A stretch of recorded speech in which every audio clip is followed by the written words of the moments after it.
2023 봄 세미나에 이제 세 분의 감독님과 세 분의 발표자를 모셔서 4월 11일 날 최종태 감독님 불멸의 여자, 김은교 교수님의 발표, 또 두 번째는 4월 25일 날 홍희정 감독님 소리도 없이에 대해서 전찬일 영화평론가가 발표했고요. 오늘은 5월 9일 이호재 감독님 왓챠 드라마 오늘은 좀 매울지도 몰라, 김소은 드라마 연구가가 발표하는 시간입니다. 이호재 감독님은 그동안 뭐 이렇게 드라마보다는 영화를 많이 하셨어요. 네, 그래서 여기 이제 오늘 세션에 대해서 이렇게 이미지를 한번 만들어 봤고요. 네, 간단히 말씀드리면 이호재 감독님은 이 작전이라는 데뷔작으로 대종상 신인감독상을 받으셨죠. 저도 이 영화에 대한 평을 썼는데 그냥 간단하게만 소개해 드릴게요.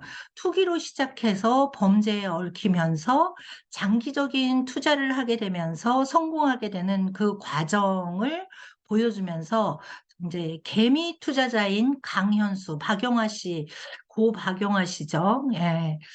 이 강현수가 주식에 도전했다가 순식간에 신용 불량자가 되고, 그 이유는 작전주로 이득을 노리는 세력의 농간 탓입니다. 그래서 이후 수년간 독학으로 실력을 갖춘 프로 개미가 돼서 마침내 작전주 하나를 추적해서 한 번에 수천만 원을 손에 쥐게 됩니다. 그리고 그러다가 전직 조직폭력 출신 투자자가 작업 중인 600억 원 규모의 작전에 엮이게 되는데요.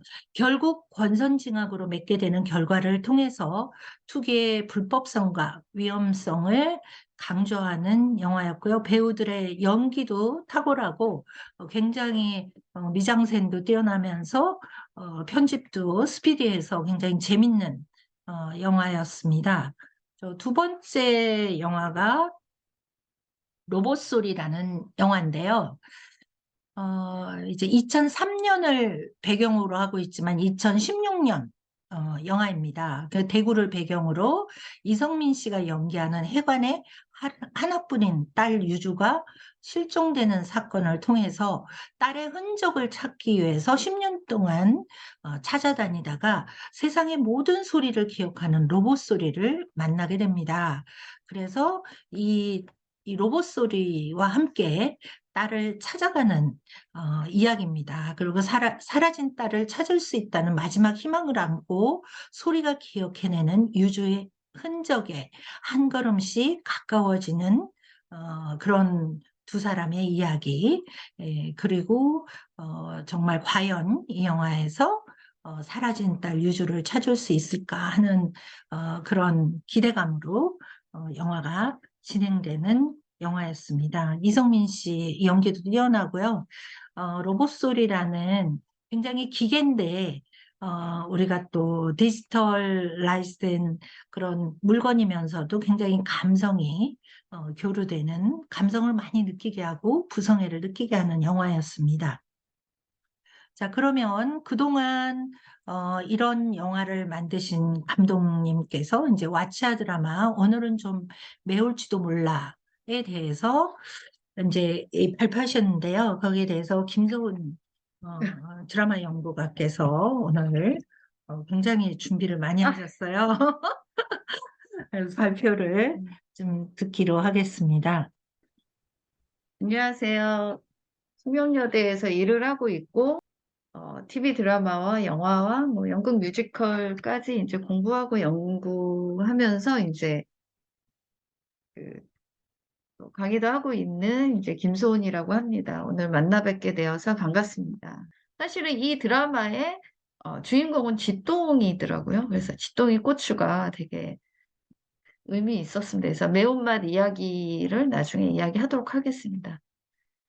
근데 이제 이게 만드신 감독님 앞에서 이 이야기를 하려니까 제가 조금 그런 마음도 듭니다.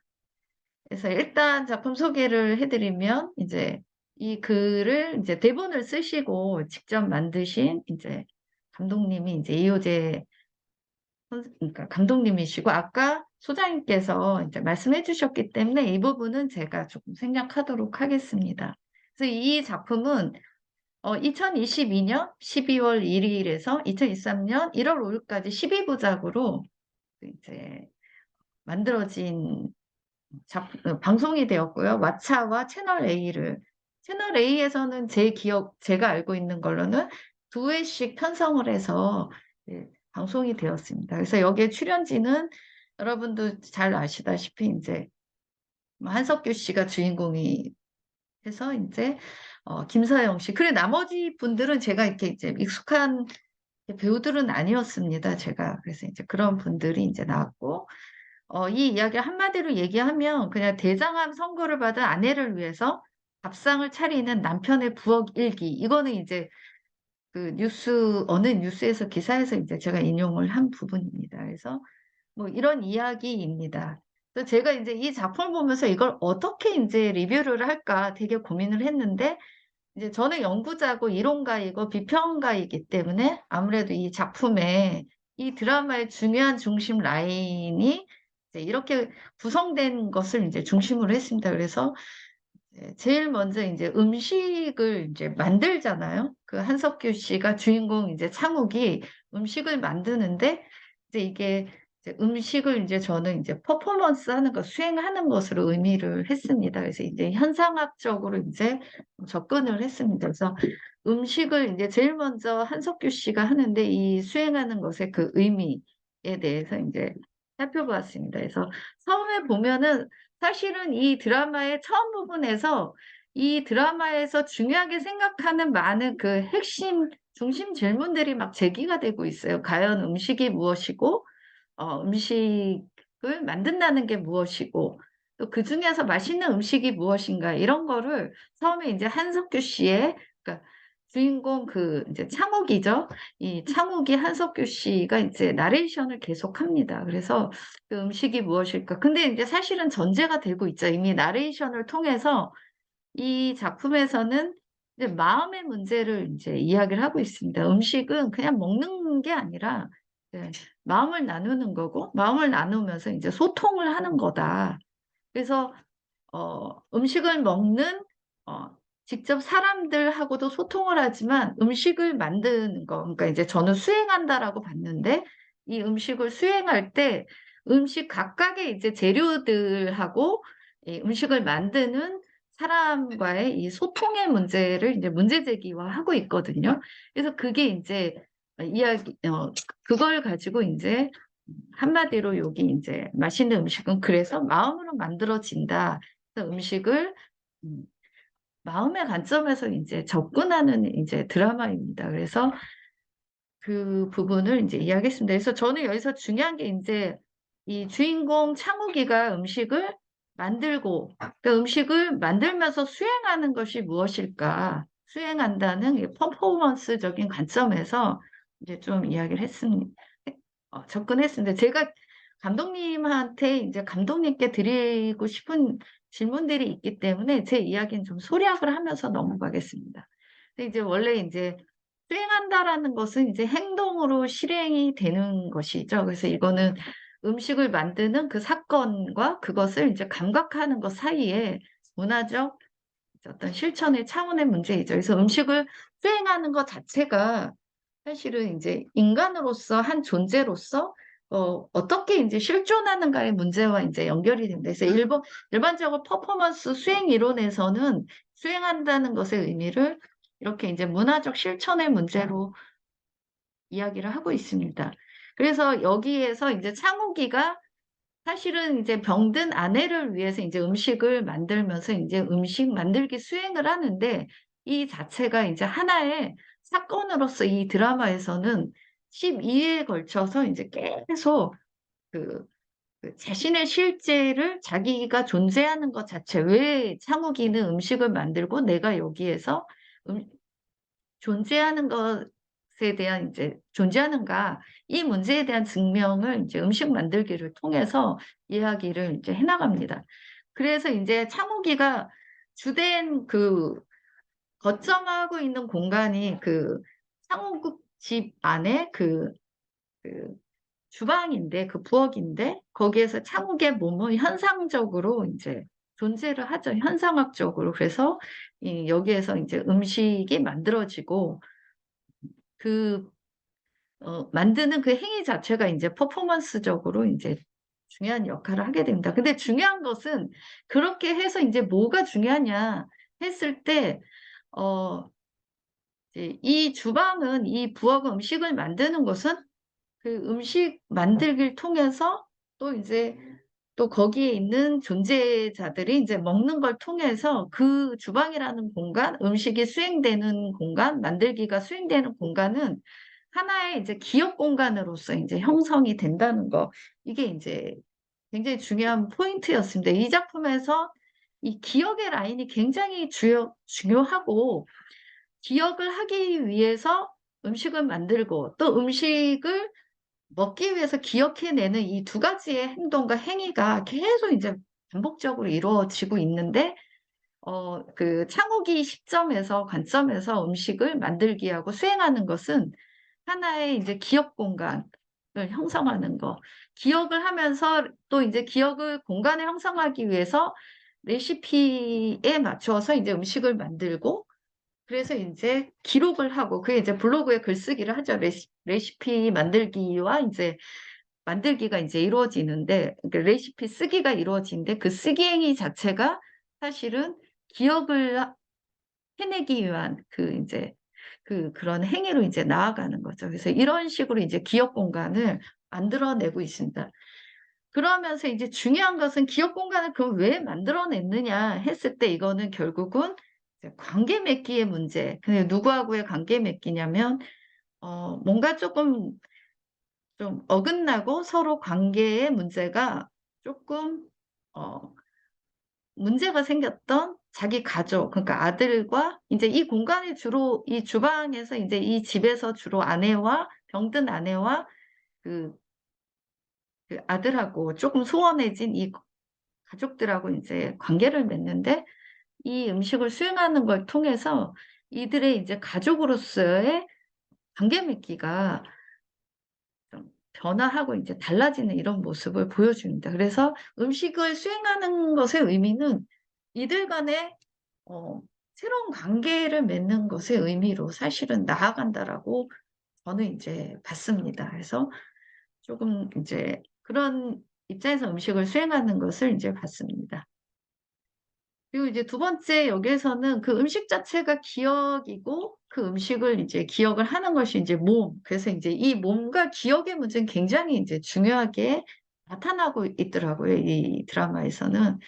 그래서 이제 기억이라는 건 굉장히 중요한 거죠. 그러니까 뭐 기억은 이미 완료된 거고 이미 지나고 그다음에 이제는 현재화되지 않는 것들 뭐 이런 것이 이제 기억인데 그러기 위해서 그것을 조금 더 간직하고 유지하고 보존해 내기 위해서 이제 기억이라는 게 있고 그 기억 행위를 하기 위해서 기록을 하고 음식을 만들고 블로그 쓰기를 하고 이런 것들이 이제 이 안에서 이제 많이 이루어지죠. 그래서 기억이라는 것은 이제 내가 했던 경험, 이게 완료된 이미 경험을 간직하고 다시 불러내는 뭐 이런 것을 이제 의미화할 수 있는데 일반적으로 이런 기억에는 이제 소통적인 기억과 문화적인 기억이 있어요. 그러니까 소통적인 기억은 일상에서 이제 개인들이 그 경험한 것을 불러내기 하는 이제 그런 어떤 행위라면 이제 문화적인 기억은 이제 집단이 한 사회 문화가 함께 이제 공유하면서 기억해내는 것, 뭐 그런 것들을 이제 문화적 기억이라고 하죠. 뭐 예를 들어 옛날에 뭐 월드컵, 2002 월드컵이 일어났을 때 시청각 광장에서 이루어졌던 뭐 이런 것들이 이제죠. 근데 이 드라마에서는 이제 이런 문화적 기억보다는 이제 개인들의 이제 소통적 기억이 어, 이제 많이 이제 핵심적으로 중요하게 이제 이루어지고 있습니다. 중요한 것은 이 기억이 하는 기능인데 이 안에서 그리고 일반적으로 이 드라마에서 이제 기억이 하는 기능하는 것은 이 인물들의 이제 행동을 지배하고 또 이제 그 미각을 지배하는 걸로 이제 나타나고 있습니다. 특히 기억하고 음식하고 관계했을 때 그 드라마뿐만 아니라 일반적으로 이제 행동과 그 개체자들의 이제 행동과 미각을 지배하는 역할을 이제 이 기억을 하죠. 그래서 이 이러한 기억이 이제 음식과 만났을 때는 이게 이제 되게 이제 중요한 역할을 하는데, 예를 들어 그 이 드라마 안에서 되게 돈베국수라는 걸 가지고 다정이 병든 다정이가 그걸 기억해내기 위해서 굉장히 고투하는 장면이 이제 여러 차례로 이제 펼쳐지거든요. 그걸 왜 그렇게 이제 열심히, 그리고 이제 주변의 사람들, 자기 아들한테 다 알고 있는데 자기가 기억해내려고 이제 굉장히 노력을 해요. 자기 몸으로 자기 기억을 통해서. 그래서 이제 이 기억이, 그 이유는 그 기억을 하는 그 음식, 특히 이제 그 돈베국수라는 것이 이제 그 기억 대상으로서의 돈베국수가 되게 이 다정이라는 인물한테는 굉장히 즐겁고 편안하고 되게 좋은 기억으로서의 음식이기 때문에 이제 이게 이제 기억이 되는 거죠. 이런 음식을 뭐 comfortable 이제 푸드라고 보통을 하죠.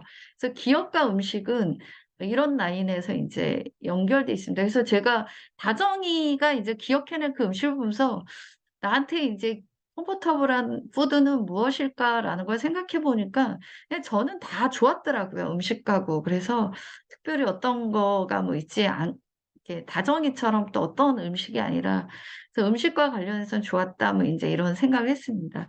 그래서 인제 이 기억과 음식의 관계가 이 작품에선 굉장히 중요하고, 또 일반적으로도 음식을 먹는 거는 우리가 뭔가 이 기억하고 인제 연결이 되어 있다, 뭐 이런 거를 인제 제가 한번 고민을 해 봤습니다.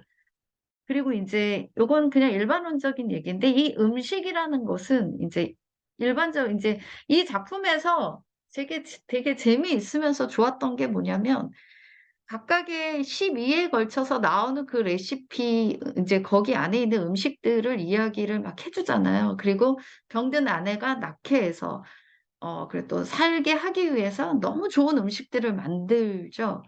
그래서 인제 이 음식은 이제 몸하고 굉장히 깊이 연결이 되어 있는데, 이게 이제 불가에서는 이거를 이제 이런 음식을 굉장히 어 그 그 이게 우리가 가야 되는 길로서, 삶의 길로서 인제 이야기를 해요. 팔성도를 넘어서 팔정도로 가는 이야기를 하거든요. 그래서 인제 불가에서는 굉장히 이 음식을 인제 여러 차원에서 뭐 단식, 촉식, 사식, 식식 이렇게 가 이제 나눠서 구분을 하는데, 결론적으로는 이 음식들은 결국은 좋은 인제 음식을 먹고 좋은 길로 가고 하는 것은 바른 마음과 바른 정신과 다른 행동을 하는 걸로 나아가는다, 뭐 이런 식으로 해서 인제 음식과 몸의 관계를 인제 불가에서 이야기를 하는데, 이 TV 드라마 요 좀 네 저기 오늘은 조금 이 드라마에서는 이런 팔성도를 넘어서는 팔정도에 해당하는 이 음식들과 몸과 우리 삶의 문제를 이야기를 하고 있어요. 그래서 사실 이 드라마 안에서 펼쳐지고 레시피화되는 이런 음식들을 먹으면 '너무 건강해질 수밖에 없겠다.'라는 이제 생각을 했습니다. 그래서 음식과 몸은 이런 어 관계가 있고, 이 드라마는 결국은 음식을 넘어서서 우리가 어떻게 이 음식을 통해서 우리 몸을 어떻게 정갈하게 만들고 유지하면서 삶을 살아갈까, 이 불가에서 말한 팔정도의 이야기를 하고 있었어요. 그래서 그런 입장에서 제가 인제 요 부분을 제가 인제 공부하고 인제 따왔습니다. 그리고 이 몸은 굉장히 중요하잖아요. 제가 인제 몸과 인제 그 퍼포먼스와 인제 이런 거 현상학적인 몸에 대해서 굉장히 공부를 많이 하고 글을 쓰고 있는데, 몸은 뭐 이런 이제 기억과 관련해선 기억의 흔적이 남는 곳이잖아요, 그 자체로. 그러기 때문에 이제 굉장히 몸은 중요해요. 그래서 인제, 그리고 여기서 다정이는 몸이 아프잖아요. 아픈데도 불구하고 기억을 해내려고 그러고, 그다음에 자기 몸을 통해서 또 그 지나간 기억을 인제 환기를 시켜서 인제 잘 살려고 하는 인제 그런 의지의 모습을 많이 보여줍니다. 그래서 이 몸은 굉장히 중요하고 중요한 것은 그래서 인제 이 몸에는 기억이 각인된다는 거. 근데 몸이 없으면 사실은 기억이 이루어질 수 없다라는 거. 그래서 이 작품에서는 이런 기억과 음식과 몸의 관계의 문제를 굉장히 잘 이야기를 하고 있어요. 굉장히 제가 인제 지금 제가 오늘은 좀 어눌하게 말씀드린데 이걸 글로써 인제 잘 풀어서 이야기를 하면 좋겠다는 생각을 했습니다. 그래서 어 몸의 이 기억과 이제 음식의 문제 그리고 기억의 문제 이야기하고 있는 좋은 작품이라고 생각을 했습니다. 그리고 이런 기억의 라인이 제가 감독님 앞에서 이런 거를 말씀드려도 되는지 모르는데 이게 이제 많은 장면들 이제 영상이 너무 예쁘잖아요. 음식을 담아내고 만드는 영상도 예쁘지만 저는 이 작품에서 이렇게 반복이 되는 쇼트가 이제 그 트래블링 쇼트인데 이게 제가 이게 어줍지 않게 말씀드려도 될까요? 근데 이 트래블링 쇼트가 굉장히 이렇게 중첩되고 반복이 되면서 중요한 이 의미를 형성하는 걸로 이제 봤을 때 요거 어떻게 이거 뭘? 음, 얘 때문에 이게 안 보여요. 줄일까요? 네네. 음. 죄송합니다.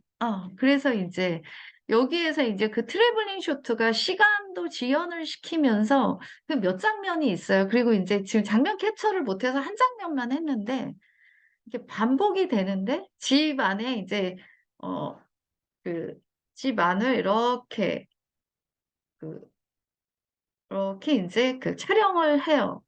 이 창욱 한석규 씨가 집을 나가고 나서 그다음에 나갔는데 카메라가 따라가지를 않고 부재하는 곳에서 집안을 인제 이렇게 패닝? 네네 이렇게 인제 트래킹하고 그다음에 또 몇몇 장면 위에서 아래로 이렇게 인제 트래블링 하면서 인제 보여주고 이제 마지막에 이게 인제 360 도로 이게 인제 트래블링화해서 음. 하는데 이게 사실은 시간을 지연시키면서 인제 그 과거를 이제 현재화시키면서 과거를 현재화 이게 감독님이 이게 틀리다고 하면 어떡하죠? 과거를 현재화하면서 그 시간을 동시화하는 공존시키는 그런 모습을 이제 보여줬습니다. 그래서 그러면서 이제 그 자체가 좀 힘들고 아팠던 이런 기억을 정화하는 그래서 이렇게 굉장히 천천히 가고 느리게 가는 이 쇼트가 저는 굉장히 이렇게 마음이 편안해지고 되게 좋았습니다. 왜 얘기하세요. 저 안 보이는데.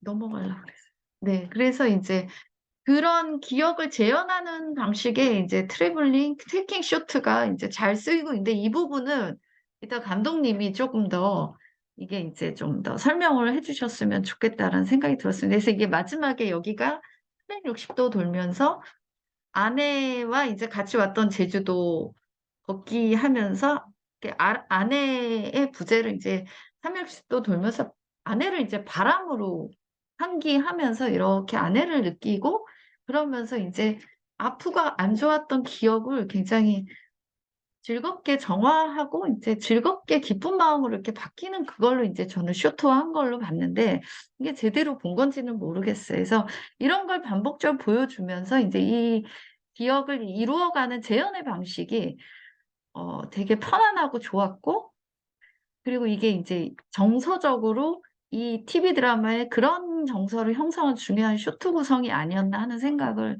했습니다. 이거는 감독님께 더 설명을 듣고 네. 싶습니다. 그다음에 인제 중요한 것은 이거 인제 이게 TV 드라마에서 거의 이게 인제 드문 우리나라의 TV 드라마에서는 영화는 좀 그렇지만 TV 드라마에서 많이 있지 않은 서술의 방식이에요. 이게 인제 제가 읽었을 땐 이렇게 읽었거든요. 맞는 건진 모르겠지만 여기에서 1 회부터 12 회까지 그러니까 주인공 창욱의 이 내적 독백 그러니까 이제 내적 독백 나레이션이 굉장히 많이 반복적으로 나와요. 근데 인제 이게 굉장히 왜 자 아 그 하세요. 말씀하세요. 네. 제가 헷갈려서. 헷갈려요. 네. 근데 이거는 할 때 찍어야 돼. 네. 아, 말씀하세요. 네. 제가 안 보였어. 음. 나중에 하시고. 네. 네네. 네네. 그래서 이제 이 부분이 이게 굉장히 이제 저는 중요하게 봤어요. 이게 제일 많이 반복되는 게 나레이션이었고, 그리고 이제 이 나레이션을 이제 주인공 창욱이 하기 때문에 이제 서술을 맡고 있기 때문에 이제 완전히 초점화가 돼 있죠. 그러니까 창욱이의 눈을 통해서 세상이 바라봐지고 이야기화가 되고 이러기 때문에 굉장히 이제 특별하게 봤습니다. 그래서 거의 이제 이 주인공 창욱이한테 이 모든 이 서술에 대한 권한이 주어져요. 근데 이게 사실은 원래 TV 드라마, 영화, 뭐 연극이 뭐 이런 거는 이제 중개성이 제로화가 되는 음. 예술책이기 때문에 거의 대화체로 구성되고 객관화돼서 이제 보여지는 어, 매체이잖아요. 그런데 이제 1인칭화해서 나레이션화, 그것도 이제 내적 독백해서 이렇게 하는 경우가 이렇게 이제 드물게 있어요. 그래서 굉장히 이게 주의 깊게 봐줬어요. 자칫 잘못하면 이 중개적이고 이게 매개가 되기 때문에 창욱을 통해서 우리는 이제 창욱이의 시선과 의식과 관념을 따라갈 수밖에 없고, 잘못하면 이제 교조적일 수가 있잖아요. 또 창욱이는 되게 똑똑하고, 인텔리고, 아는 것도 많고, 지식인이에요. 그래서 잘못하면 이제 이게 그의 이념에 따라서 우리가 이제 이야기가 이제 될 수가 있죠. 그래서 어차피 이제 내레이션이 있기 네, 그래서 때문에. 이제, 그러니까 나쁜 의미가 아니라 이제 그렇게 이제 서술에 대한 권한이 이제, 있었습니다. 그래서 초점화를 시키죠. 그래서 이제 이 내적 독백이 이제 굉장히 중요한데, 그래서 이제 주관적이면서 자기 진술성이 강해요. 그래서 시간은 이제 압축되고 절제돼서 이제 좋았습니다. 그런데 이제, 저는 이제 이걸 보면서 되게 그러면서 이제 이게, 이거 믿을 수 있는 거야? 라는 이제 생각이 들었습니다. 왜냐하면, 그, 처음에 이제 1회에서 이제 일회 맞죠? 1회, 2회. 거기에 처음 부분에서 이제 아들한테 얘기하죠. 왜 아버지 엄마한테 다시 돌아왔어요? 라고 이야기를 음. 해요. 그러니까, 이혼하려고 하셨다가 왜 돌아왔어요? 그러니까, 그냥 우리는 부부인데 그냥 그 의리로 그러는 거야 라고 이야기를 해요. 그런데 사실 제가 왜 믿을 수 없다라고 이야기를 했냐면 의리로서 그렇고 그 다음에 이제 또 그거를 물어보죠. 다정이한테 자기 아내한테 왜 나한테 이야기를 했어? 왜 나한테 이야기해서 나한테 간병을 해달라고 그래서 하니까 그냥 당신은 다 들어줄 줄 알았어. 이렇게 이야기를 하죠. 당신이 다른 사람은 아닌데 왜 다정이라는 인물이 남한테 부탁을 못하는 인물인데 유일하게 부탁을 할 수 있고 유일하게 이제 이야기를 건넸어요. 나 이렇게 해주는데 굉장히 깔끔한 친구거든요. 인물인데 그렇게 이제 이야기를 했는데 제가 왜 믿을 수 없다라고 이야기를 했냐면 이 창욱이가 하는 이 음식 수행의 이 행위가 이게 쉬운 게 아니에요. 정성을 이렇게 들일 수가 없죠. 그러니까 그냥 이게 부부간의 의리상, 그 다음에 나한테 부탁을 했고, 그냥 이혼을 하려고 했지만 그래도 살았던 정이 있으니까 하려고 했던 그걸 넘어서는 행위를 하는 거죠. 그 음식을 하나하나 이렇게 재료를 사서 또 좋은 재료 찾기 위해서 노력을 하고 그게 1회부터 12회까지 창욱이는 그 요리를 엄청나게 맛있게 또 다정이의 몸에 맞게 만들어주기 위해서 굉장히 노력을 해요. 그러면서 이제 나레이션은 막 이제 이야기를 하죠. 이 레시피는 이런 건데 이건 뭐 그러면서 이제 막 어떻게 보면 이제 자기 지식의 과잉도 보여줘요.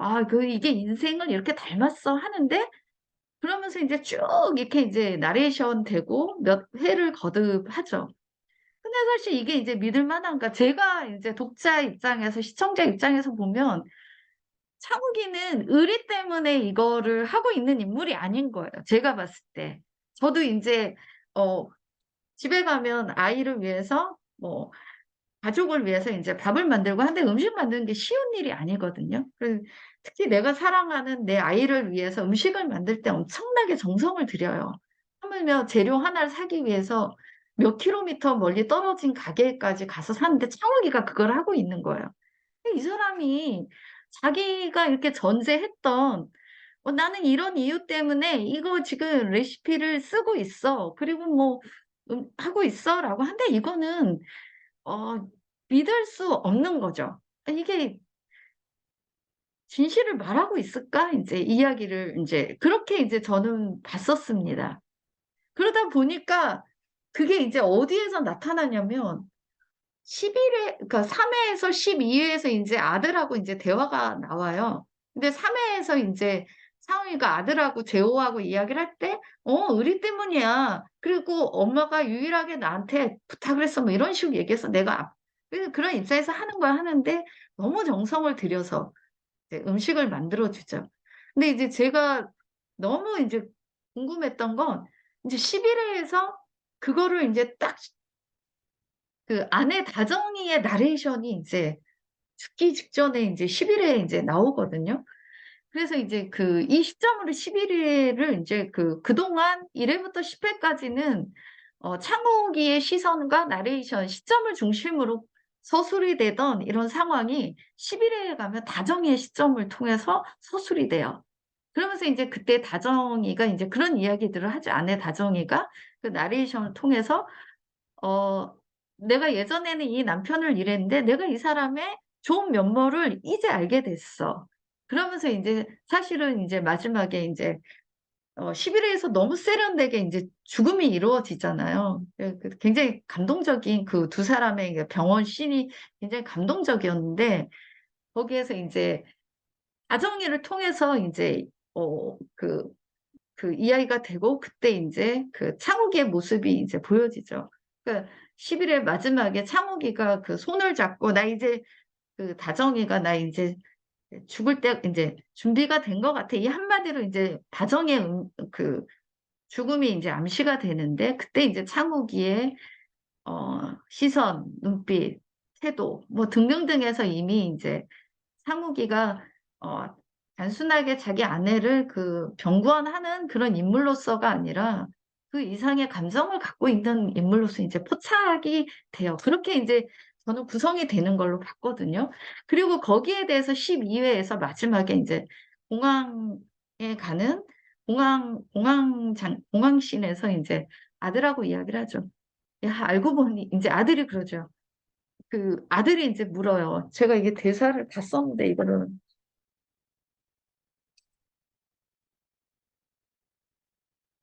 어 제가 잠깐 읽어 드리겠습니다. 이게 너무 감동적인 대사라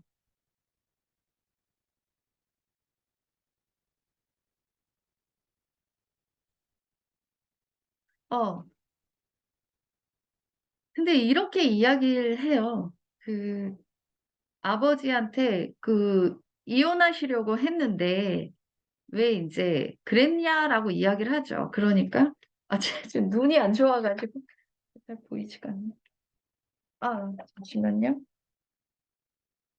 여기 찾았습니다. 제가 적어 왔습니다. 재호가 아들이 이제 12 회에서 인제 중요한 이야기를 해요. "엄마랑 하나만 물어봐도 돼요?"라는 이야기를 하죠. 근데 엄마랑 아빠가 헤어지려고 한 건 사실 궁금하지 않다고. 중요한 건 아빠가 이혼하려고 집을 나갔고 그다음에 이혼하려고 했는데 왜 다시 돌아왔느냐. 인제 그거를 인제 너무 궁금해해요. 그러니까 이제 창욱이 이렇게 대사를 해요. "엄마가 아빠를 얼마나 좋아하는지 잘 알고 있다고 생각했어. 살면서 안 맞는 것도 많아지고 또 따로 사는 게 더 편한 기분이 어 그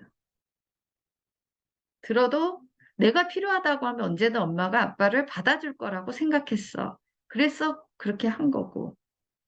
근데 아빠가 정작 몰랐던 건 말이야. 아빠가 엄마를 얼마나 사랑했었는지야. 이 대목이 이제 완전히 가장 이제 이 드라마의 정점을 찍는 이제 대사라고 저는 생각을 하는데요. 참 바보같이 이제서야 그거 알게 됐으니 말이야. 아빠가 엄마를 간호하고 챙겨주고 한 건 그게 뭐 의리 때문도 아니고 엄마가 불쌍해서도 아니야. 이 아빠가 엄마를 너무너무 사랑해서 그랬던 것 같아라고 이야기를 하죠. 그제서야 이제 알게 되는 거죠. 그, 그, 그러니까 이게 이제 서술의 관점에서 보면 이제 자기는 몰랐던 거예요. 근데 모르고 이제 창욱이는 계속 믿을 수 없는 서술을 하고 있으니까 아, 이제 안 되겠다 하고 이제 이 작품 안에 있던 이제 내포 작가가 이 화자가 누구야, 창욱이었고 수화자가 이제 시청자와 이제 제호잖아요. 계속 이제 이 화자가 엉뚱한 이야기를 계속 건넸던 거예요, 수화자한테. 근데 이제 알고 보니 이제 이 작품 안에 실제 작가 말고, 그러니까 실제 감독님을 말씀하는 거죠. 이게 이제 이 안에 또 내포되어 있는 작가가 이 인물 왜 이래? 얘 왜 이래? 이러면서 이제 이 이 서술을 인제 바꿔버리는 거죠. 그래서 이 내포 작가가 이럴 때 인제 내포 독자와 이게 인제 소통을 하는 겁니다. 그래서 알고 보니 인제 그러면서 인제 누구야, 상옥으로 하여금 자기가 진짜 "너는 몰랐었는데 나는 인제 엄마를 사랑했었어."라는 걸 깨닫게 하는 이 아이러니를 이제 발생을 시키죠. 이게 제가 우리나라에서 제일 좋아하는 단편 소설 작가 중에 이제 김유정 작가가 있는데, 이 김유정 작가 혹은 뭐 찰스 디킨스 이런 사람들이 이제 이런 믿을 수 없는 서술의 방법으로 작품들을 막 만들어 가거든요. 근데 이 작품이 제가 봤을 때는 이렇게 인제 만들어지고 있더라고요. 그러면서 이런, 그러니까 자기는 그렇게 서술을 창옥은 했는데 자기는 몰랐던 거죠. 그걸 이제 나중에 이거를 음 그 깨닫게 하는 이런 방식, 굉장히 이제 세련된 기법이죠. 이게 리얼리즘의 최고의 기법은 아이러니인데 이제 아이러니한 상황이 이제 이야기가 되고 있습니다. 제가 얘기를 너무 길게 한다고 빨리 자르라고 하십니다. 네.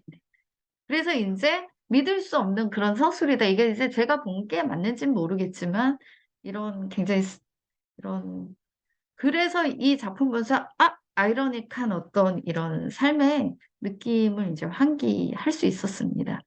그리고 인제 그래서 인제 이렇게 인제 네.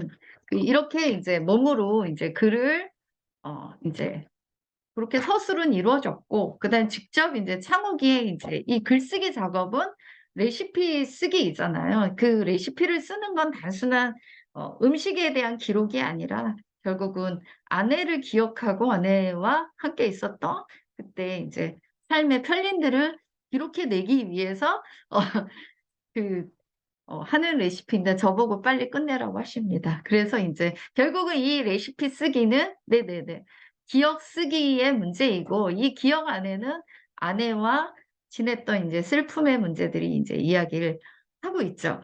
그래서 인제 이건 몸 이야기하기로 갔는데 저는 어 5분 안에 끝내라고 하셔서 5분 안에 끝내겠습니다. 그런데 인제 여기에서 중요한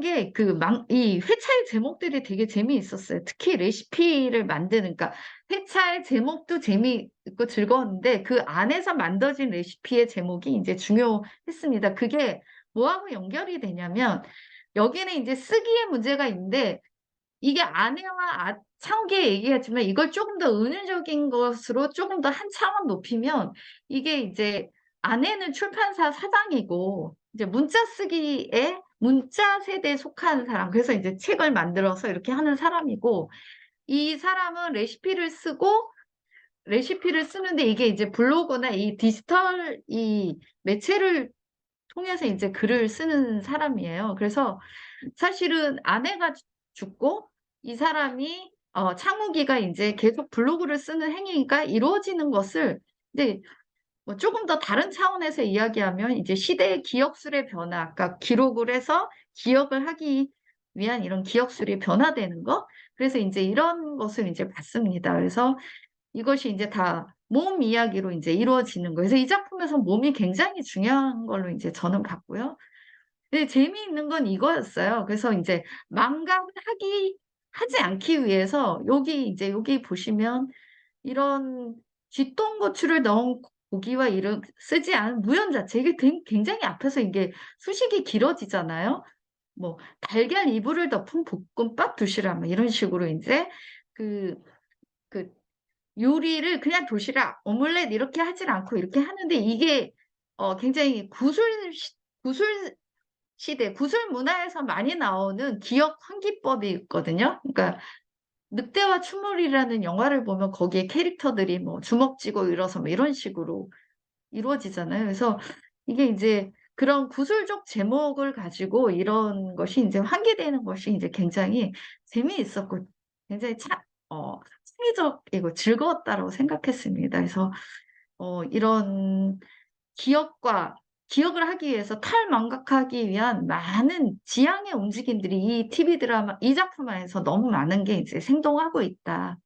이렇게 이제 봤습니다. 마지막으로 그래서 이제 제일 중요한 건 이제 삶의 그 매운 맛이 중요하잖아요. 그래서 뭐 이 작품은 이제 매운맛은 매운맛인데 원래 4대 맛 안에 매운맛이 들어가지 않죠. 그런데 그럼에도 그리고 이제 하는데 그 매운맛을 규정을 하는 데에는 뭐 음식 그 자체에 매운맛이 있고 뭐 매운맛을 먹는 시기와 연결이 되고 매운맛을 표현하는 거 그렇게 하는데 이 작품에서 이 요리 과정과 표현으로 나뉘어지고 있습니다. 근데 매운맛은 사실은 그냥 맛이 아니라 고통의 맛이고 결국은 이 고통을 참고 견디는 거. 그러니까 이 다정이가 이 뒷동고추를 여기서 넣는 거는 뭐 폼이 나게 하기 위해서 창호이가 넣었다 하지만 이걸 먹으면서 먹기 위해서 다정이가 먹는 행위는 생존을 하기 위한 거고 생존을 한다는 건 죽음을 극복하기 위한 거고 그래서 사실은 잘 매워서 못 먹는데 그 맛을 느끼면서 생존을 하기 위해서 매운맛을 먹는 이 아이러니컬한 상황이 이제 나오죠. 이게 이제 매운맛이 주는 이 통각적 고통의 맛을 이제 사실은 인생의 어떤 시련과 고통을 참고 견디는 이런 맛으로. 그래서 매운맛은 사실 삶과 죽음의 맛인 것 같아요. 이거 함께 이제, 이런 매운맛과 함께 이제 이게, 어, 그, 가족성의 이제 문제도 이제 같이, 제가 이제 봤습니다. 그래서 빨리 끝내요. 빨리, 제가 너무 길다고 하셔가지고요.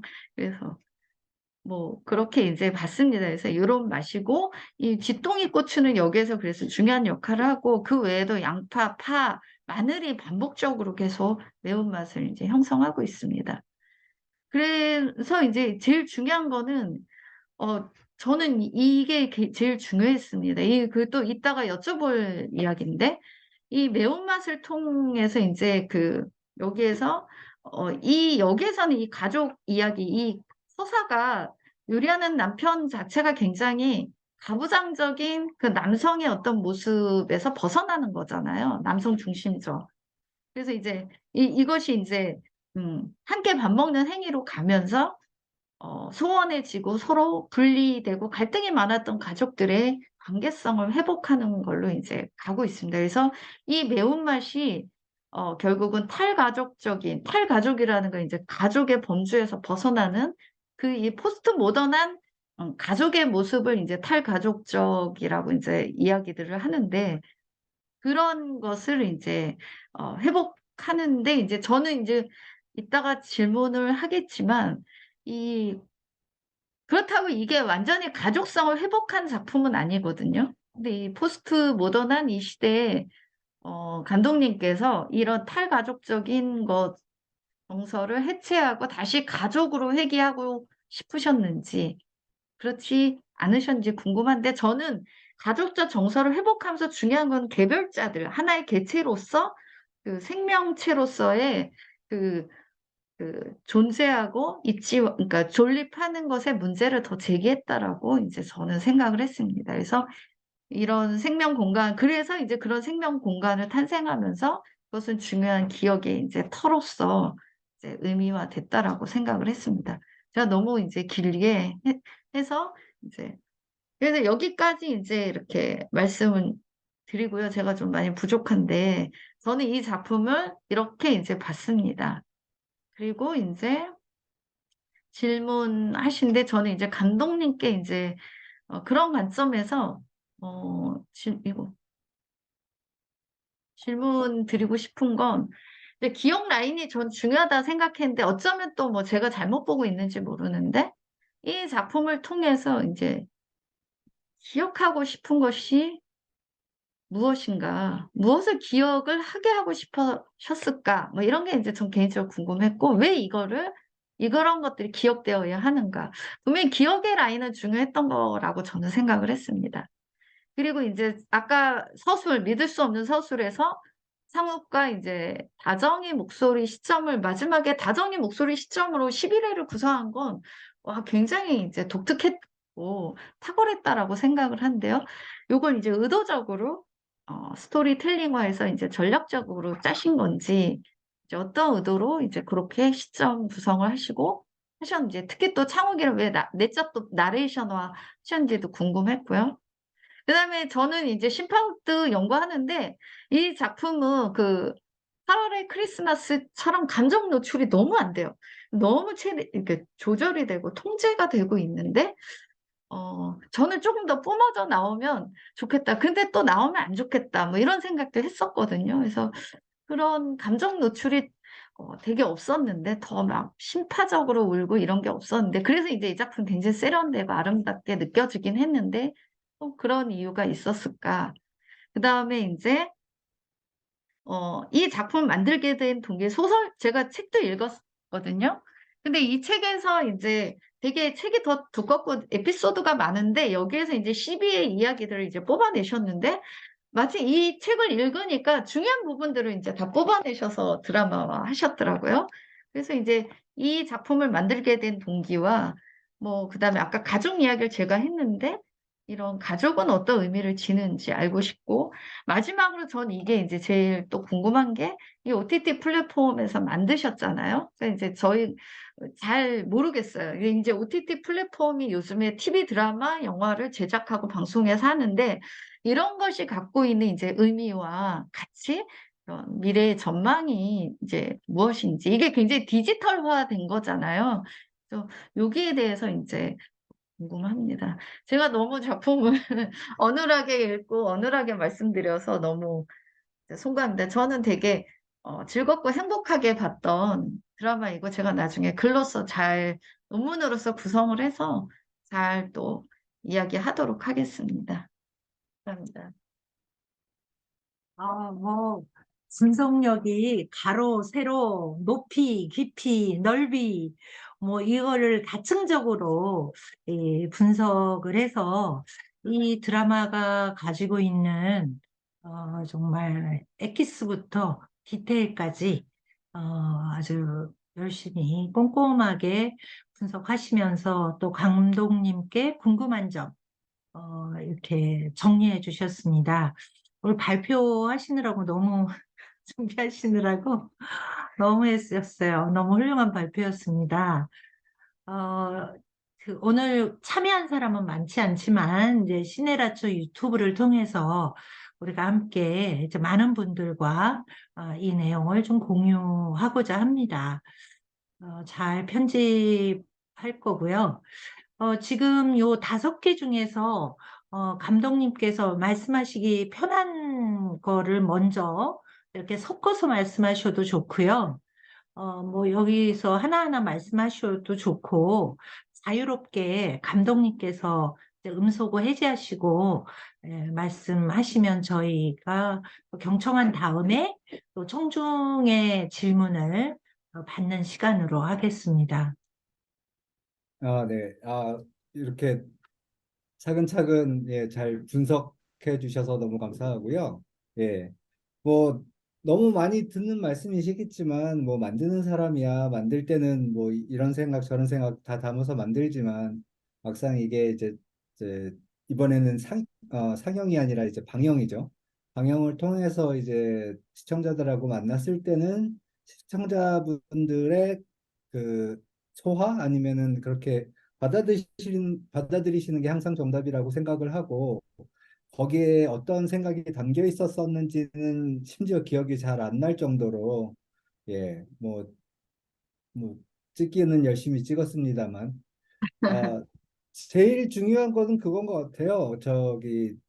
이 원작이 이제 실화 베이스고 그다음에 아까 말씀하셨던 것처럼 원작자가 워낙에 좀 뭐랄까 내공이 굉장히 깊으신 인문학자셨기 때문에 제가 맨 처음에 이 작품의 영상화를 의뢰받고 책을 읽었을 때 가장 먼저 생각했던 거는 최대한 건드리지 말고 여기에 있는 거를 그대로 그냥 이야기로 옮기자라는 생각을 가지고 일단 접근을 했었던 것 같아요. 그래서 이게 그 말씀이 아마 여러 가지 질문을 복합적으로 답변 드릴 수 있는 부분인 것 같은데 이제 기억의 문제라든지 아니면은 이제 너무 비현실적이다 이제 환타지의 문제 뭐 그런 것들을 한꺼번에 그 다음에 이제 이게 과연 이 남자는 왜 이 자신의 부인을 그러니까 그 죽어가는 부인을 보살폈는지의 문제도 이제 다 한꺼번에 답변을 드릴 수 있을 것 같은데 실제로 그런 사람이 있었다라고 얘기하면 모든 게 해결이 되기는 하죠. 근데 이제 그거 이상으로 이제 기억의 문제부터 말씀드리자면 이게 원래 책으로 나온 거 아우려고 집필된 작품이 아니라 이분이 이제 영화에서는 드라마에서는 이제 블로그로 표현이 됐습니다만 페이스북에 본인의 레시피를 이제 기억 삼아 그러니까 잊어버리지 않으려고 올리시면서 이게 켜켜이 쌓이면서 하나의 내러티브로 구성이 된 케이스였거든요. 이제 그거를 보고 이제 워낙에 출판 쪽으로 계시다 보니까 출판하시는 분이 책으로 한번 만들자라고 제안을 하셨고 그래서 책이 나왔고 이제 그 책이 또 이제 드라마로 영상화가 됐는데 그런 사실 그 SNS라고 하는 게 뭐 장점도 있고 단점도 있지만 본인의 삶을 기억하는 용도로들 많이 쓰이잖아요. 이제 그렇게 해서 자신의 한 단편을 기억하는 그 과정이 사실은 이 드라마라고 할 수 있고 굉장히 특별한 시각이긴 하죠. 배우자를 떠나보내는 시간이었고 그 다음에 이제 말씀하셨던 이게 과연 이 남자가 왜 그렇게 행동을 했을까? 저도 결혼 20년 넘게 했지만 이게 정말 쉬운 일이 아니다라고 했을 때 사실은 저는 그 말씀하셨던 11화에서의 얘기나 아니면은 그 12화에서 그 공항에서 얘기했던 부분들은 어떻게 보면 대사를 통해서 조금 적시를 한 부분이라고 느껴져요. 그렇게 해서 사실은 이게 실제로는 너무 사랑해서 그랬다라고 얘기하는 게 사실 쉬우니까요. 근데 사실 그 원작자하고 나중에 많이 얘기를 나누기는 했는데 본인이 가장 동의가 안 되는 부분이 그 부분이라고 하셨거든요. 본인은 어, 아직도 그게 사랑이었는지 잘 모르겠다라고 말씀을 하시는데 그렇게 말씀하시는 게 오히려 저는 더 뭐랄까 애틋하게 느껴진다라고 했을까요? 이제 우리가 사랑이라는 단어의 범위를 너무 한정적으로만 생각하고 있는 건 아닌가라는 부분이 좀 이 작품을 하면서 있었고, 그러니까 뭐 한 10년, 20년, 30년 이제 한 사람과 이제 커미트먼트를 하면서 살아가다 보면 이렇게 뭐 하루하루가 불꽃 같으신 분들도 있으시겠지만 대부분은 그냥 사니까 사는 거다라고 하지만 이제 끝이 보이는 순간 어떤 게 이제 이 삶이 맺음이 눈앞에 보이는 순간에는 또 이 하루하루가 굉장히 새롭게 보일 수는 또 있는 부분이거든요.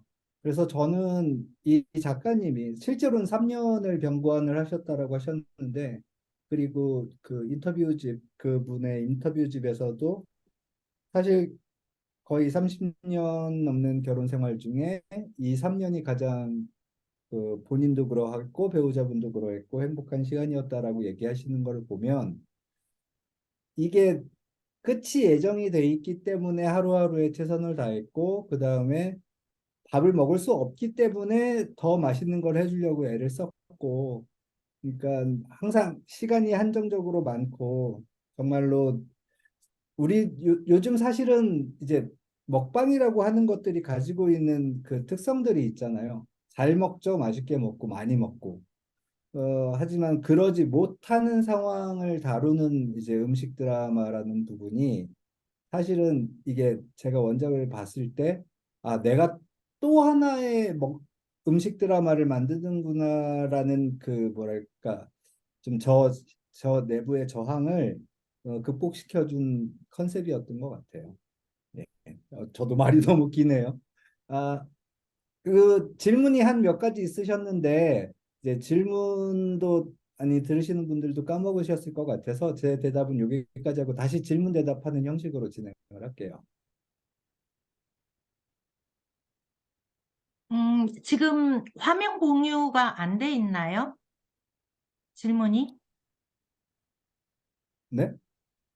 화면 공유해서 질문이 이 5개가 아, 감독님이 네네네. 아, 대답은 채팅 하셨지만 말씀하시는 거죠? 채팅 말고 화면에 지금 혹시 화면 공유에는 지금 PPT만 올라가 있는데요. 그러니까 PPT에 5개 질문이 보이시나요? 아니요, 지금 안 아까 보여요? 네네 다른 슬라이드에서 계속 멈춰 있었어요. 지금도 아, 그렇고. 그러니까 저희가 이걸 지금 참여자들 화면을 볼 수가 없어서 이 질문을 새로 공유를 하겠습니다. 다시 올. 예, 네. 말씀으로 해주시면 제가 말씀으로 답변을 드릴게요. 지금은 혹시 아, 네네네네. 보이시나요? 지금, 예, 지금 보입니다. 네.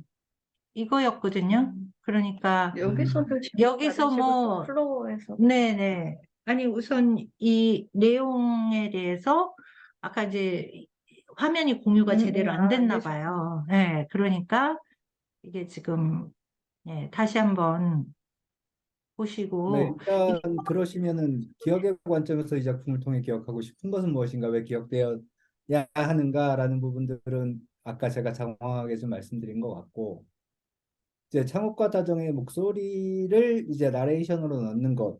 그러니까 아까 말씀하셨던 것처럼 좀 올드한 방식이죠. 나레이션을 쓴다라고 하면은 이제 시나리오 수업할 때 나레이션 쓰면 안 된다라고 가르치는 사람이 있을 정도로 굉장히 올드한 방식이기는 한데, 어, 저는 원작을 읽었을 때 아까 말씀드렸던 것처럼 최대한 원작을 놓치고 싶지 않았고 그 중에 하나가 그 작가님의 문장력이었었어요.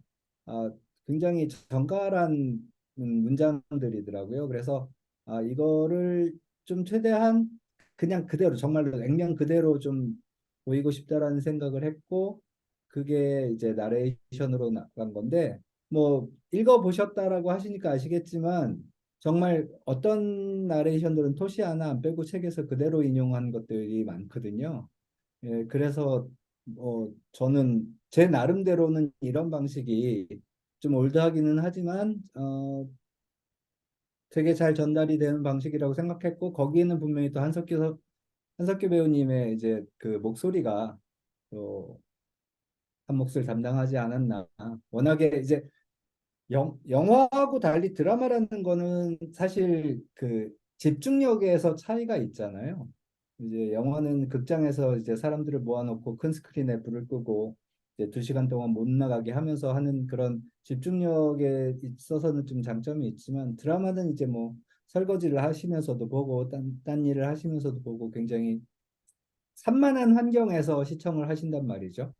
그럴 때 그냥 듣기만 해도 뭔가 좀 네, 스토리도 이해가 되시고 그 다음에 듣기만 해도 좋을 이야기가 된다라는 거는 저는 영화와 달리 드라마에서는 괜찮은 전략이라고 봤고 그 다음에 11화에서 이제 다정의 그러니까 시점 변화를 넘어가는 부분을 말씀을 하셨는데 저는 그 부분에 있어서 이제 사실 질문을 하신다라면 많은 분들이 이제 냉정과 열정 사이를 생각을 하셨을 것 같아요.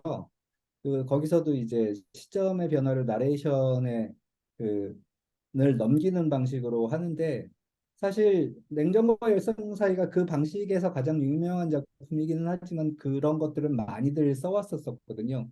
심지어 저는 냉정과 열정 사이를 보지도 않았고 아 근데 이제 아까 말씀하셨던 것처럼 한 명의 내면에서 계속 그 관점에서 간다라듣고 하는 게 제가 그 대본을 집필할 때도 굉장히 어려운 부분이었었거든요.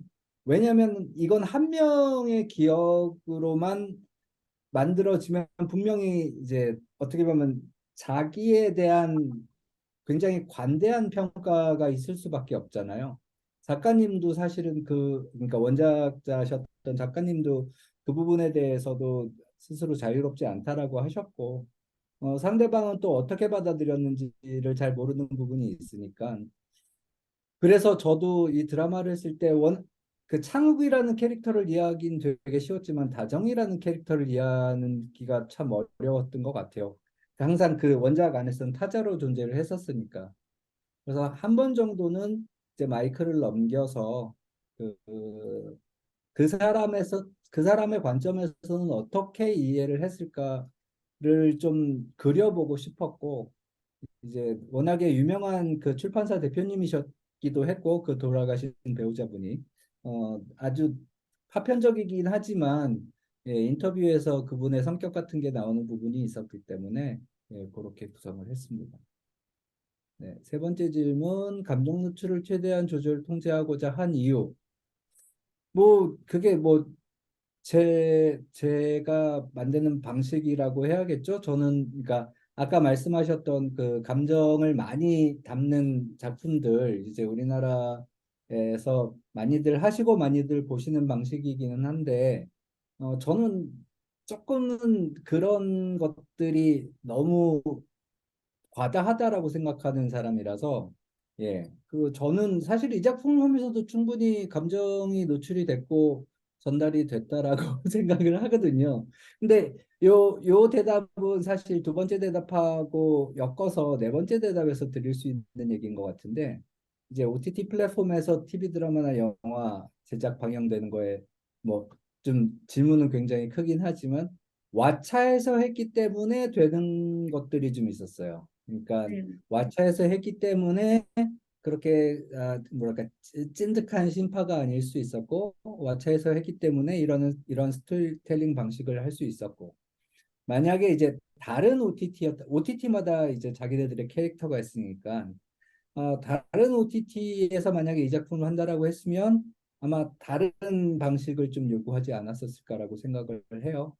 그 다음에 이제 또 하나는 뭐냐면, 이게 만약에 영화였다면 이제 요즘 뭐 3시간짜리도 많지만 기본적으로 한 2시간을 어, 그 러닝 타임으로 잡는다라고 하면, 이 이야기는 그런 식으로 2시간짜리 3장 구조의 이야기로 가기에는 사실은 주인공은 아까 말씀하셨던 것처럼 음식에 가깝거든요. 음식에 담긴 이야기, 음식에 담긴 감정을 얘기해야 되는 부분이었기 때문에, 이런 드라마, 그것도 숏폼이라고 하죠, 지금. 예, 30분짜리 드라마에 한 편 한 편당 주인공을 음식으로, 그러니까 요리를 주인공으로 내세워해서 되게 에피소틱하게 구성하는 게 맞았다. 그렇게 해서 진행을 하면서 큰 플롯은 조금 그 뒤에 숨어서 진행을 시키자. 그런 방식을 제가 제안을 했었던 것 같아요. 맨 처음에 제가 이거 수락을 하면서 두 가지였었거든요. 이거 30분물로 가야 된다라고 하는 거 하나 하고, 또 하나는 뭐였더라? 예, 예, 원작에서 최대한 벗어나지 않겠다. 예, 그렇게 얘기를 했던 것 같아요. 근데 뭐 아쉽게도 현재 왓챠가, 예, 운영은 되고는 있지만 예전처럼 그러니까 이제 팬데믹이 지나고 나서 이제 뭐랄까 가입자 수가 예전만 하지 못하니까 더 이상 오리지널은 제작을 하지 않고 있는 걸로 알고 있고요. 그렇기 때문에 이제 다양성의 측면에서 지금 우리나라가 그 어느 때보다 드라마 제작 편수는 많아지고 있지만, 다양성의 측면에서 좀 아쉬운 부분이 있죠. 이게 플랫폼이 다양하면 플랫폼의 성격에 따라서 다양한 작품이 나올 텐데, 아무래도 살아남은 소수만이 조금 그 많은 편수들을 소화를 하고 있는 상황이기 때문에, 그런 부분들에서 어, 다양한 다양한 그 정서가 나올 기회는 좀 예전보다는 축소되지 않았나 생각을 해요. 그래서 뭐 이제 OTT 플랫폼의 미래 전망까지 제가 감히 할 수는 없을 것 같고요. 하지만 그 어느 때보다 그 한국 콘텐츠들이 그동안 뭐 TV 드라마를 만들면은 뭐 아시아권 내에서는 이제 VOD 형식으로 좀 팔려 나갔었고, 영화를 만들면 사실 영화 수출은 굉장히 소규모로 이루어지긴 했는데, 이런 글로벌 OTT 플랫폼을 통해서 뭐 세계 1위도 찍고 세계 몇 위도 찍고 이러면서 그 제작 그 뭐랄까 제작비가 해외에서 유입되는 부분들, 그 다음에 시장이 넓어졌다라고 하는 부분들은 그 어느 때보다 어떻게 보면 풍족한 상황인 것 같기는 해요. 하지만 다시 말씀드리지만 이 플랫폼이 요구하는 것이 아닌 아시다시피 OTT 플랫폼이라고 하는 거는 이제 빅데이터를 기반으로 해서 사람들이 좋아하는 것들을 알고 있다라고 하는 친구들이거든요. 그래서 OTT 플랫폼은 그 예전에 만들었던 영화 제작이나 드라마 제작 환경보다 훨씬 더 통제된 환경 내에서 만들어지고 있어서 그런 것들이 자칫 한쪽으로 너무 쏠림 현상이 많이 생기고 나면 그것도 결국은 반작용이 있지 않을까. 그 반작용 이후에는 또 어떤 세상이 올까 그런 것들은 좀 저 스스로도 궁금한 부분이긴 합니다. 네. 마지막으로 자, 작품을 만들게 된 동기라고 하면은 좀 거창하고 아까 말씀드렸다시피 어, 팬데믹 상황에서 워낙에 아시다시피 그 저는 영화 감독이긴 하지만 지금까지도 영화업계는 굉장히 어려움을 겪고 있잖아요. 그래서 만드는 사람이 영화만을 고집하기에는 너무 산업 환경이 조금 처참할 정도로 지금 어려운 상황이고, 그래서 이제 시리즈물에도 한번 도전을 해보자라고 마음먹던 차에 한 제작자가 저한테 이 원작을 제안을 해서 정말 아마 예전에 저 같았었으면은 아니 이런 50대 부부의 저한테는 이게 그 심파처럼 느껴지는데 50대 부부의 그 시한부 심파를 만든 거는 예전에 저였으면 아마 잘 선택하지 않았을 것 같은데 워낙에 원작이 가지고 있는 그 뭐랄까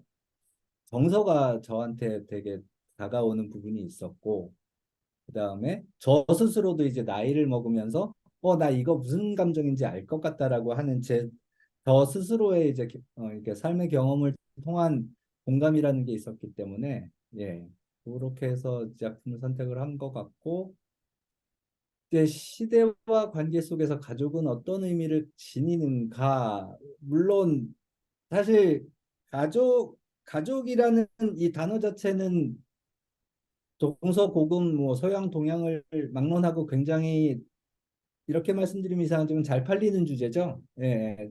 잘 팔리는 소재죠. 근데 이제 가족에 대해서 어떻게 가족의 가치나 의미에 대해서 어떻게 판단하느냐는 사실은 더 많은 스펙트럼으로 얘기를 나눌 수 있을 것 같아요. 그래서 이 이야기는 사실은 가족이 그러니까 리유나이트 되는 이야기라고 볼 수도 있지만 사실은 이 과정 자체가 헤어지는 과정이거든요.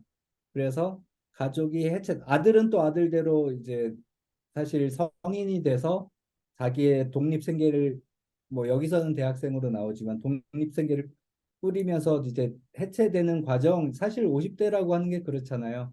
자식은 자식대로 이제 다 대가리 커서 이제 떠나가고 이제 조금 위험하면은 이제 부부도 이제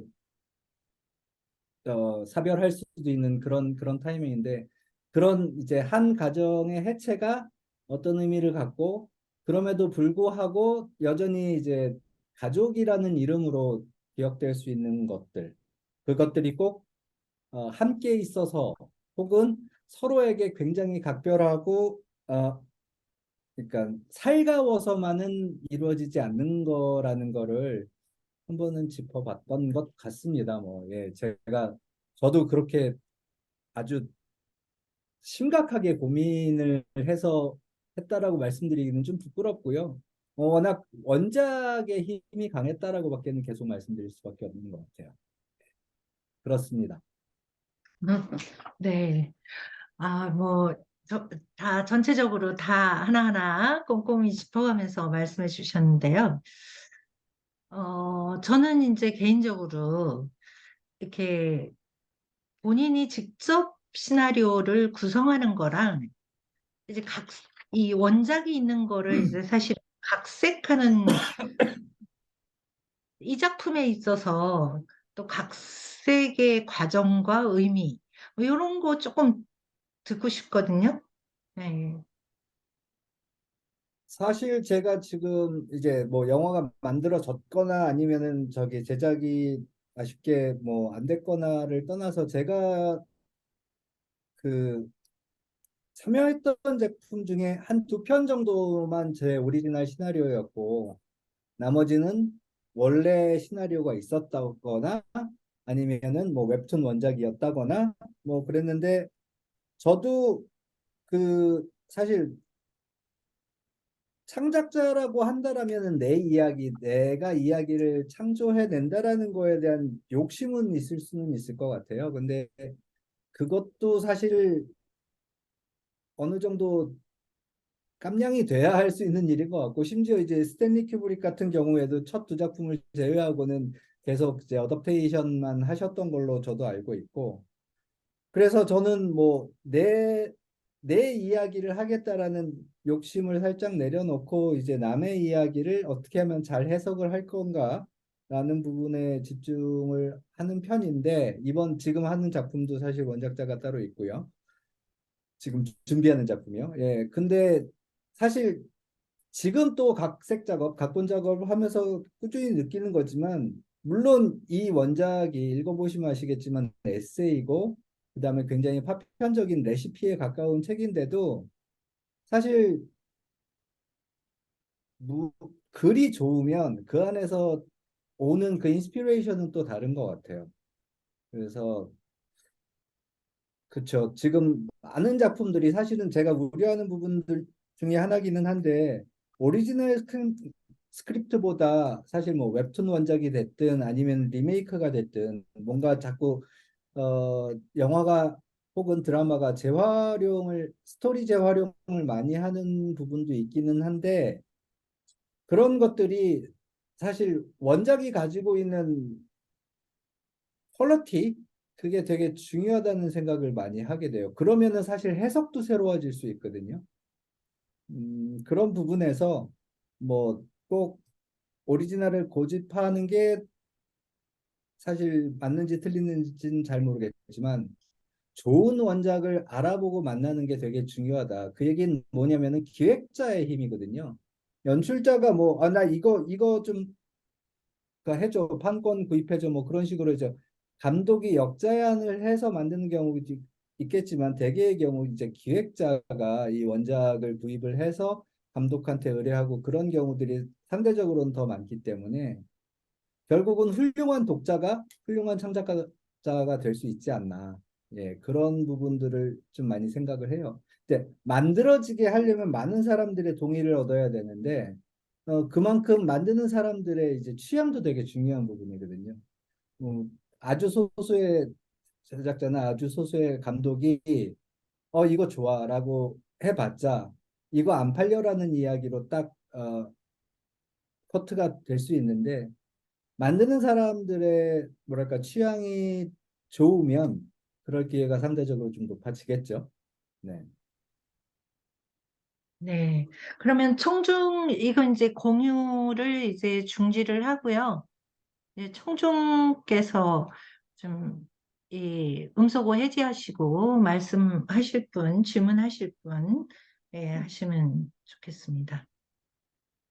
네, 안녕하세요. 저는 10대 신희선입니다. 오늘 김소원 선생님 발표 너무 정말 깊이 있고 좋았습니다. 그러니까 특히 그 제목하고 연결지어서 그 매운맛이 삶의 매운맛하고 연결지어서 설명을 하셨잖아요. 그러니까 그냥 음식의 매운맛이 아니라 아까 인생의 뭐 쓴맛, 단맛, 신맛 이런 우리 얘기하는데 그 매운맛이라고 하는 것을 통해 갖고 삶과 죽음의 문제에 대해서 좀 생각을 해볼 수 있었다라고 하는 말씀이 굉장히 저는 많이 와서 닿았습니다. 오늘 감독님 설명 들으니까 훨씬 더 그 작품 저는 그냥 이렇게 짧게만 보고 왔는데 원작부터 다시 보고 싶다는 생각이 들었습니다. 그러면서 질문 하나 드리고 싶은 게 아까 황영미 선생님도 하셨지만 그러니까 우리가 글과 그 영화를 볼 때 저는 개인적으로 아직까지도 그 정말 물론 좋은 영화 속에서 그 글을 빛내주기도 하지만 보통 영상이 갖고 있는 한계가 있어서 글 원작이 훨씬 더 좀 매력적이지 않나라는 생각을 늘 하게 되거든요. 근데 감독님의 이 드라마를 제가 전체를 보지 못한 상황 속에서 그래도 이런 부분들은 내가 차별화시키고 좀 더 매력적으로 그 원작을 더 뛰어넘게 만들어 보고 싶었다라고 하는 그런 강조하고 싶은 부분들이 있을까요? 왜냐하면 캐스팅을 하실 때도 아까 한석규라고 하는 배우가 갖고 있는 그 목소리의 힘 때문에 나레이션에 적합하겠다라고 하는 얘기도 하셨었기 때문에 어떤 부분들을 그 드라마라고 하는 장치를 통해서 원작과 비교해 봤을 때 더 매력적으로 보게 만드는 힘이 될까라는 생각을 해보게 됐습니다. 고맙습니다.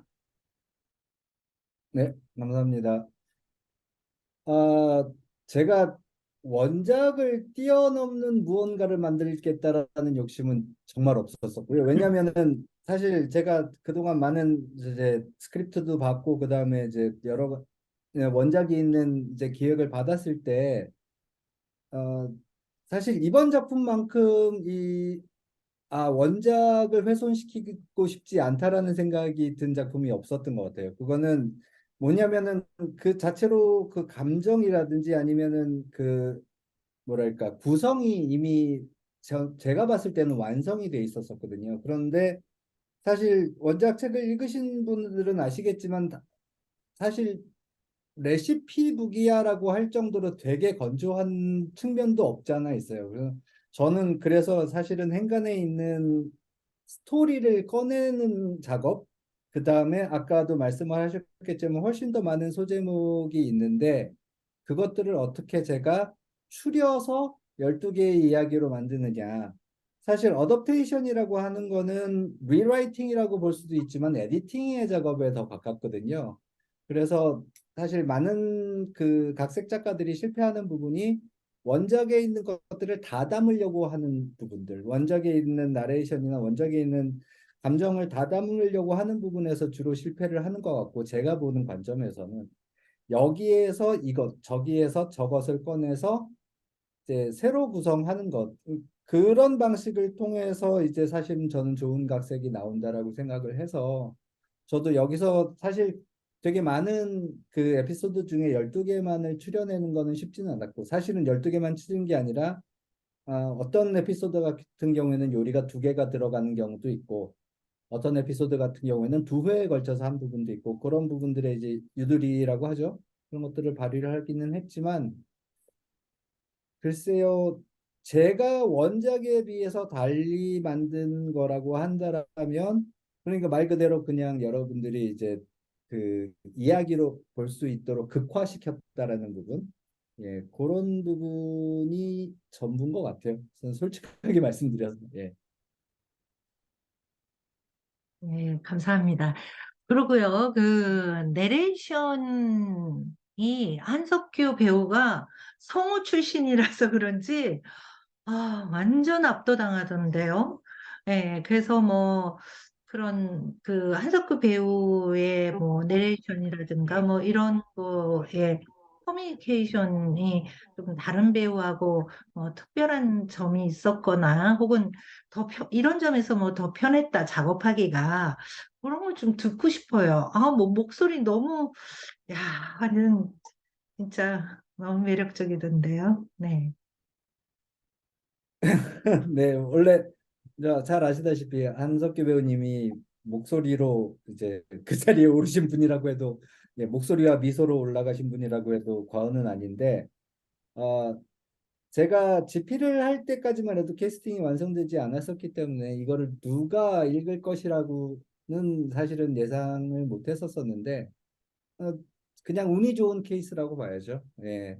다른 어떤 배우들보다 뭐 딕션이라든지 아니면은 감정을 담는 거라든지 그런 것들에서 워낙에 탁월한 분이시고 그다음에 이제 경험도 많으셨기 때문에 사실 나레이션 녹음하는 세션에서는 생각보다 굉장히 빨리 녹음을 마쳤었던 것 같아요. 그 그게 있으시니까 워낙에 이제 감이 있으시니까 이 문장이 가지고 있는 감정이 뭔지 너무 잘 빨리 캐치를 하셨고 그다음에 자꾸 제가 원작 얘기를 반복을 하지만 아무리 훌륭한 배우도 나쁜 대사를 살려낼 수 있는 재주는 없거든요. 근데 이제 일단은 이제 문장이 되니까 그런 것들이 이제 사실은 인토네이션이나 리듬이나 그런 부분에 있어서도 사실 덕을 본 측면들이 있어요. 이제 비문이 없고 그다음에 이제 서술 구조가 분명한 문장들이 있다 보니까 그게 쉽게 해서 귀에 쏙쏙 들어오는 거죠. 거기에 목소리까지 보태진 부분이 있어서 예, 저는 뭐 굉장히 운이 좋은 캐스팅이었다고 생각합니다. 한 배우님. 여기 그 음악 감독님은 어떤 분이 하셨나요? 음악에 아, 대해서 좀 설명 듣고 싶습니다. OST 말씀하시는 건가요? 아니면은 네, 저기 네. 그 뭐 얘기 아무튼 했다. 네. 아, OST 그렇고 뭐 이렇게 음향 OST가 효과도 그렇고 뭐 여러 가지 그냥 그런 너무 이렇게 사운드. 귀에 너무 이 서사에 그냥 녹아 들어가는 음. 그 정미라 씨가 정미라 씨는 이제 가창곡을 세 곡을 본인의 오리지널 가창곡을 세 곡을 작곡해서 참여를 해 주셨고 그다음에 그 음악 감독은 김우주 음악 감독이라고 우주라고 부르는데 우주 음악 감독이라고 그 우리나라에서 되게 지금은 굉장히 잘 나가죠. 그 모그라는 음악 감독하고 같이 아, 작업하는 맞아요. 분인데 예, 지금 혼자 독립해서 이제 자기 작품도 하고 저랑은 사실 그 전에 제가 단막극 TV 단막극을 하나 한 적이 있는데 그때서부터 작업을 하고 있고 굉장히 센스가 있어서 네. 사실 말씀하셨던 것처럼 지나친 심파로 흐르지도 않고 그 다음에 이 시는 내가 웃기겠다라고 하면서 이제 제가 앞서가는 경우들이 있잖아요. 그러니까 이 시는 어떤 시냐라고 그러니까 규정을 하는 실수들을 사실 드라마들이 많이 범하는데 그런 것 없이 사실은 어떻게 보면 무색무취하지만 신을 해치지 않는 선에서 이제 감정을 잡아주는 것들 그런 것들을 이번에 저기 우주 음악 감독이 잘 해낸 것 같고 그다음에 이제 정미라 씨 같은 경우에는 본인도 이런 경우는 흔치 않다라고 생각해서 참여를 했다고 했는데 어, 드라마 그 가창곡 OST 같은 경우에는 좀 컴필레이션 느낌으로 이것저것을 조금 집어넣잖아요. 거기서는 비즈니스적인 이유도 있고 여러 가지가 있는데 저희는 그렇게 접근하지 않고 한 아티스트한테 아예 이 전체를 다 맡기고 제가 여기에 가창곡이 들어갔으면 좋겠고 이 상황은 어떤 상황, 저건 어떤 상황이라고 미리 다 브리핑을 해드렸어요. 그렇게 된 음. 상황에서 창작을 해서 나중에 이제 그림이랑 맞춘 그런 케이스여서 그 가수님한테도 본인한테도 굉장히 보람이 있는 작업이라고 했었고 저 스스로도 그러니까 작품이랑 괴리가 없으니까 그런 부분들이 저한테도 만족스러웠고 이런 작업 방식들이 사실은 한국 드라마에서 그렇게 흔하거나 쉽게 벌어지는 것들은 아니에요. 근데 이게 상대적으로 저예사지고 상대적으로 그 왓챠라는 플랫폼이었기 때문에 용인됐을 수 있었던 그런 조금 자유라고 기억을 하거든요. 근데 우, 우스운 거죠. 그러니까 여건이 조금은 빡빡했기 때문에 누릴 수 있는 것들이 또 있어요. 그래서 꼭 블록버스터 그 사이즈가 큰 드라마 혹은 영화만이 그 많은 뭐랄까 더 많은 것들을 담을 수 있다라고 생각하지는 않아요. 그래서 저도 앞으로 작업을 할 때 물론 뭐 여건이 된다라면은 정말 제작비도 많이 들고 좀 뭐 스타들이 더 많이 나오는 작품도 해보고는 싶겠지만 저는 이런 최소한의 자유도를 좀 담보할 수 있는 작품을 찾을 것 같아요. 예, 방향상. 네.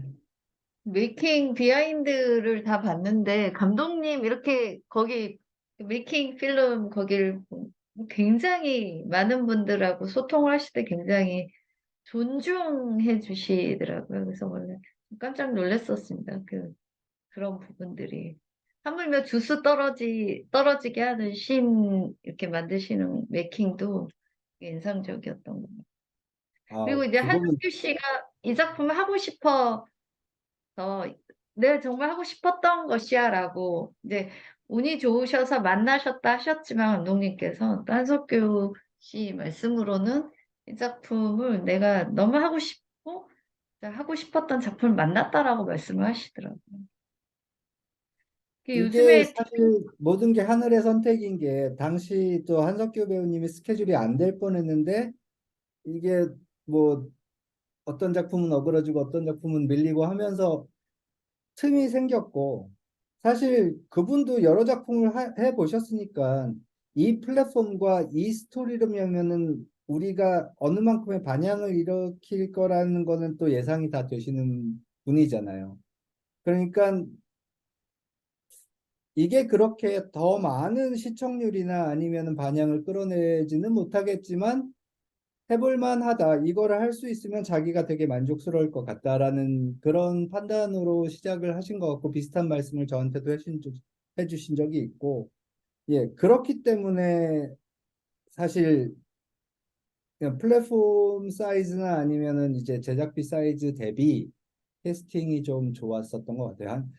김서영 씨도 본인의 어떻게 보면 스테레오타입하고는 다른 배역을 해볼 수 있는 기회였기 때문에 그런 부분들도 되게 만족스러워 하셨던 것 같고요. 예.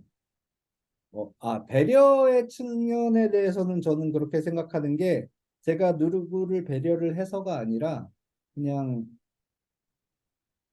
뭐랄까 저는 그렇게 생각을 해요. 이제 뭔가 그 뭐랄까 수직 관계를 얻기 위해서 뭐 영어 이름도 쓰고 뭐 야자 타임도 갖고 그러잖아요.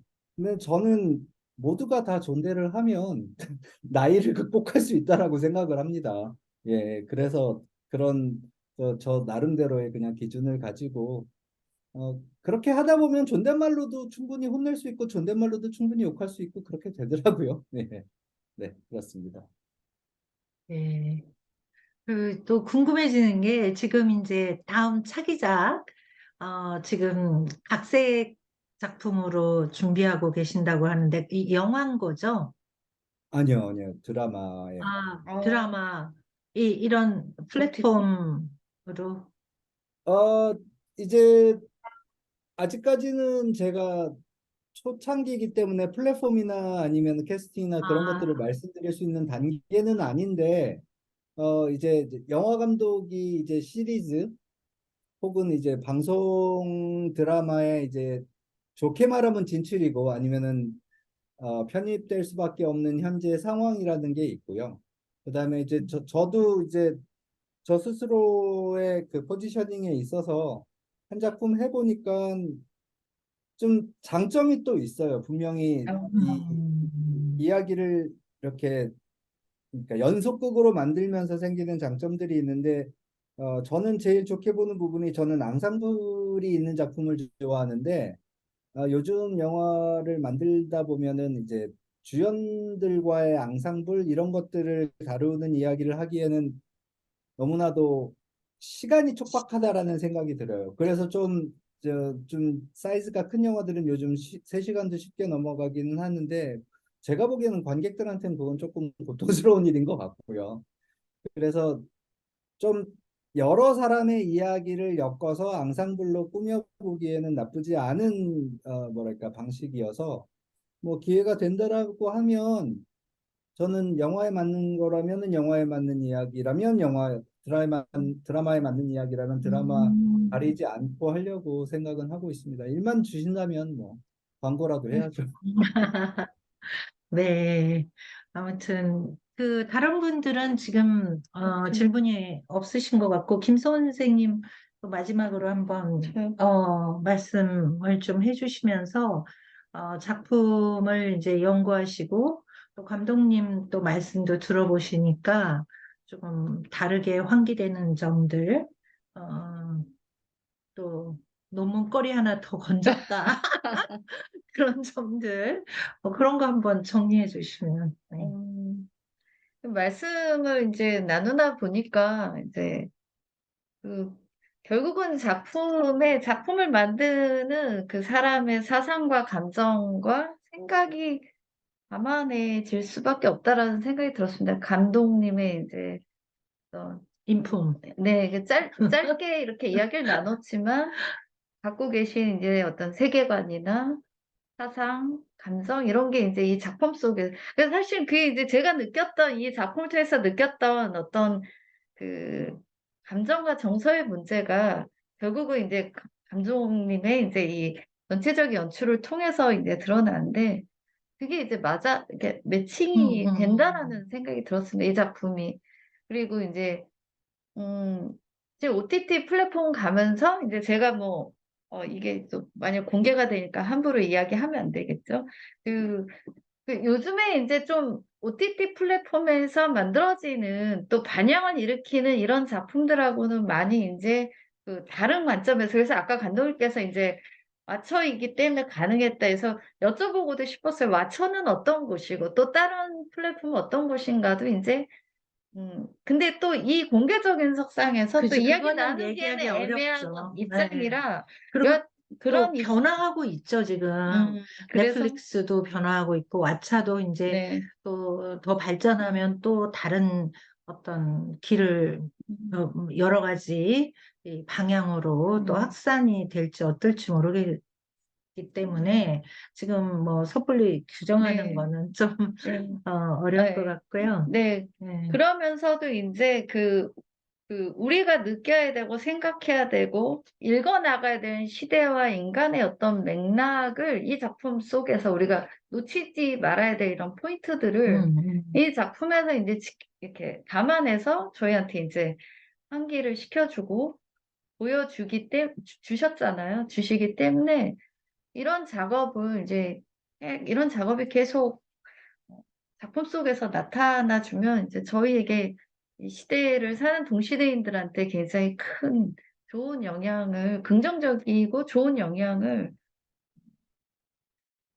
분명히 이렇게 끼치시리라고 생각을 해요. 그러니까 뭐가 좋다, 나쁘다를 떠나서 한편으로는 지금 굉장히 이제, 어, 하여튼 이루어지는 또 TV 드라마의 제작 뭐 담론에 이제 문제들이 있는데 이게 저는 그냥 제가 연구 비평가 입장에서 보는 이제 관점인데 그런 부분들이 걱정스러운 부분들이 있었어요. 하물며 영화까지도 너무 이제 자극적이고 선정적이고 네네네. 그런데 이제 그런 맥락에서 이 작품이 저의 삶에 이제 좀 그런 맥락에서 이제 따뜻하고 즐겁게 만들어 주었던 영화입니다. 그래서 감독님의 이런 작업이 계속 쭉 이어졌으면 좋겠다는 생각. 그래서 좋은 작품을 많이 만드셔서 이렇게 이야기를 전해주셨으면 좋겠다라는 생각이 듭니다.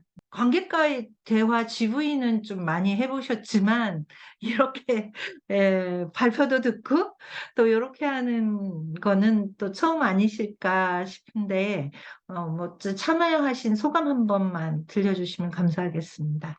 아, 네.